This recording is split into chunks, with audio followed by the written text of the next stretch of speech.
Okay, Vince, let's start with the simplest of all, the simplest question of all. What is the Senate? Well, the Senate is the upper house of Parliament, whereas the House of Commons is the lower house of Parliament. Parliament comes from the French verb parler, to speak, or parlementer, to negotiate. So the literal translation is a speakfest or a negotiation.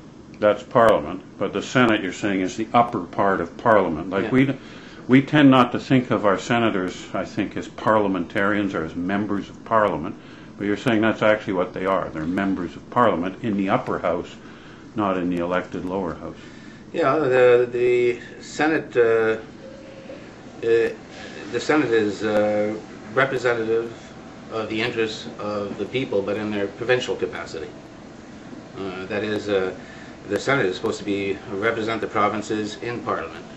And in our federal system of government, it's meant to represent and protect our local interests in the government of Canada. Okay, well, Vince, if I was an average Canadian, I think what I would react to, the way I would react to what you just said is, well, aren't we all just Canadians together? Like, why would we have a House of Provinces in the Parliament, even if it were done the way you say?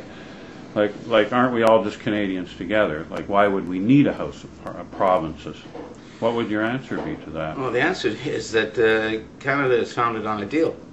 It's founded on an agreement among the provinces to create a general government to oversee those interests that are in common with all the provinces. Well, stop right there, because I think most of us tend to assume that Canada came first and the provinces happened second.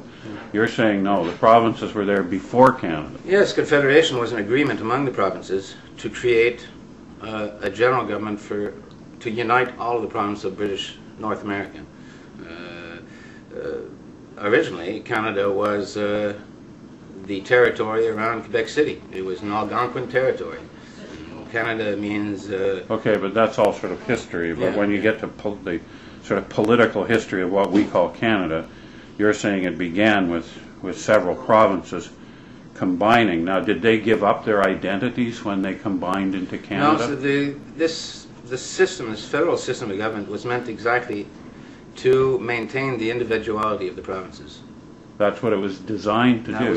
That's what it was designed to do. And that's what they wanted. That's what they wanted, and that's what Quebec still wants today, and I'm sure that's what Alberta wants.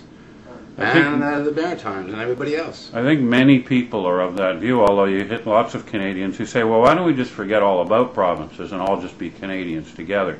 Well, we'll get to that in a second.